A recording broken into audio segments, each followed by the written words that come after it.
I'm a greedy boy to obviously reject such a huge contract, but as a 10-year-old, this is all I've wanted to do is play football. One of the big teams that we haven't really touched upon today, and we should, and that is Liverpool. When you sign a contract to play for Liverpool Football Club, you're not just joining a team, you're becoming part of a legacy. There are certain things you don't say, certain ways you should never act, and certain clubs you should never join. However, some players have disregarded these unwritten rules, leaving fans betrayed and heartbroken.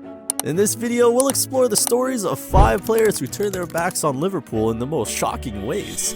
Let's begin with a controversial figure, Michael Owen.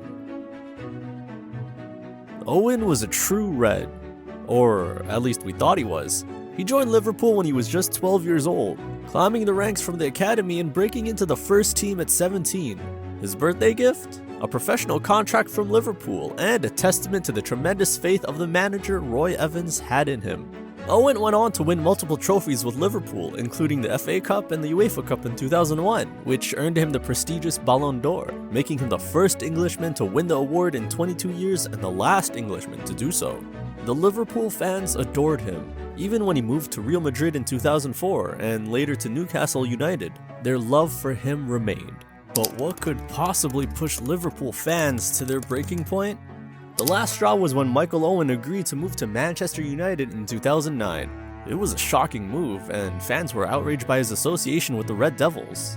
Like we've mentioned, there are certain clubs you never associate with, as Anfield faithful and Manchester United tops that list. For a Liverpool Academy graduate to make such a move felt like a betrayal of the highest order, a betrayal that could never be forgotten.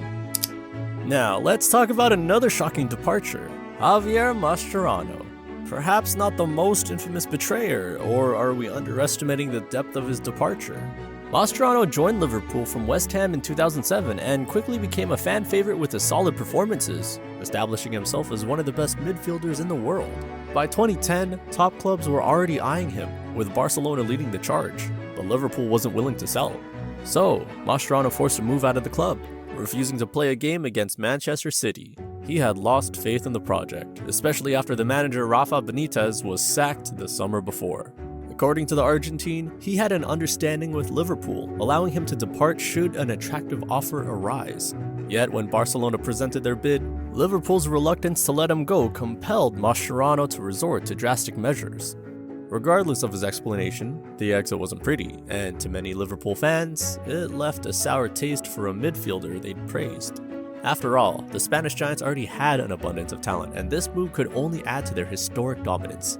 But he wasn't the only Liverpool player to force a move to Barcelona. It's not always about the club you move to once you leave Liverpool. Sometimes it's about how you leave. Take Philippe Coutinho. He wasn't a Liverpool Academy product, but he became a player the fans grew to love.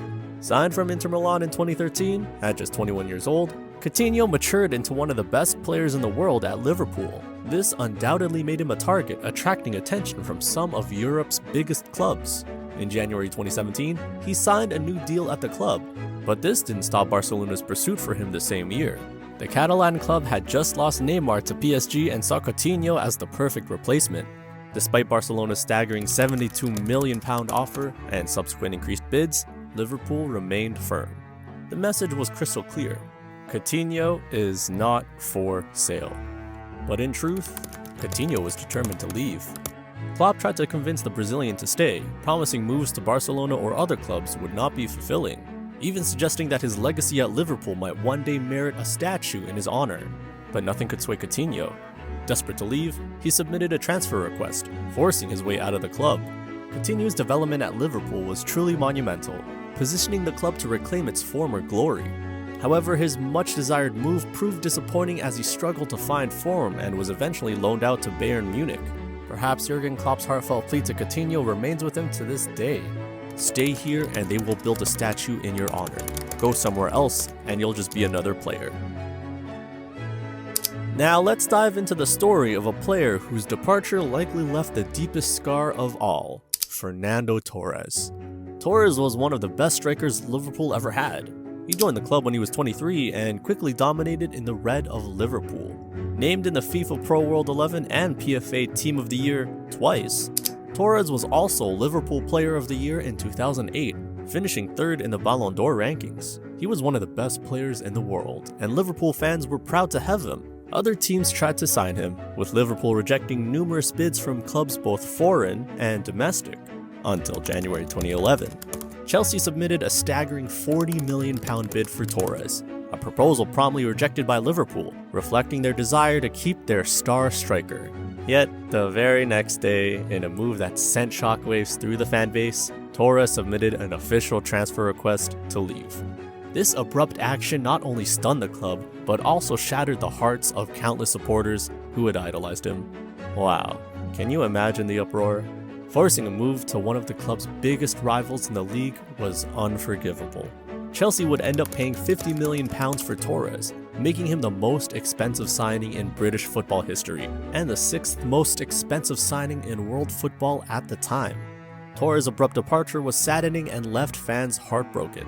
His subsequent struggles at Chelsea tarnished his once feared reputation and ultimately impacted his legacy. However, he wasn't the last Liverpool player to land at Chelsea. Can you guess who it is? Maybe not the direct route you imagined, but once a revered speedster at Anfield, Raheem Sterling makes our list. Unlike the others to betray Liverpool, Sterling somewhat enjoyed some immediate success before ending up at Chelsea, but his departure was a bitter pill to swallow and probably hurt more than most. Similar to Owen, Sterling came up from the Liverpool Academy, breaking into the first team at just 17, becoming the 3rd youngest player to debut for Liverpool. The club saw him as a star in the making. During his time at Liverpool, he won the 2014 Golden Boy Award, recognizing him as the best young prospect in the world. He seamlessly integrated into the team and helped forge one of the most formidable attacking units in Liverpool's history, aptly nicknamed the SAS. A strike force feared for its ruthless precision and terrifying impact, but as his stock rose, so did interest from other big clubs. Are you starting to notice a recurring theme? In February 2015, reports suggested Liverpool was ready to offer the 20-year-old Sterling a massive pay raise. A reported £100,000 weekly was a staggering upgrade to the £35,000 he was earning at the time.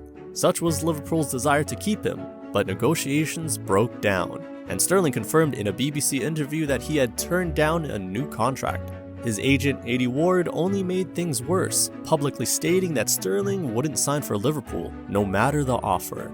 His statement of defiance still echoes around Anfield. Not for £700,000, £800,000 or £900,000 a week would stay Sterling. Liverpool fans were left furious and felt disrespected, labeling him a money grabber, opting to choose money over loyalty. The relationship finally broke when Sterling asked to be left out of Liverpool's postseason tour to Asia, following 2 rejected bids from Manchester City. Criticism poured in from all sides. Fans, media, and even former Liverpool players including Jamie Carragher, Graham Souness, and Steven Gerrard had opinions. Eventually, Liverpool let him go to Man City for £44 million, making him the most expensive English footballer at the time. Despite his success at City and later struggles at Chelsea, we can only imagine what his future at Liverpool would have been had he stayed. What if the SAS stayed together? What if Liverpool won the league a little sooner? Before we conclude, here's an honorable mention you might not have thought of. A coach, Rafael Benítez. Betrayal isn't limited to players. Sometimes, even the most respected coaches can break hearts. Benítez was one of the most loved and respected coaches in Liverpool's modern history after his 6-year stint, which ended in 2010. But much of that admiration vanished when he signed for Everton in 2021. Even Evertonians were unhappy with the appointment, leaving a banner near his home that read, "We know where you live, don't sign." Such is the intensity of the Merseyside rivalry, deeply ingrained and felt across generations. But that didn't deter him at all. Despite the hostility, Benítez took the job, becoming the first man to coach both Liverpool and Everton in over 130 years. He was ultimately sacked after 6 months, and perhaps not the best way to solidify one's legacy. However, as football evolves, the boundaries of loyalty become increasingly blurred. It begs the question, will future generations uphold the values of allegiance, or will they succumb to the lure of lucrative offers? But there you have it, the 5 most gut-wrenching betrayals in Liverpool's history. From beloved icons like Michael Owen to controversial figures like Raheem. These stories remind us of the deep emotions and fierce loyalties that define football. Whether it's a move to a rival club or forcing a transfer, betrayals are never forgotten by fans and remind us all about the passion and dedication we have to our clubs. Are there more players who betrayed Liverpool that should have made the list? Drop a comment below. We'd love to hear your thoughts. And if you enjoyed watching this video, don't forget to like and subscribe for more content, and click here for more deep dives into the dramatic world of football and its stars.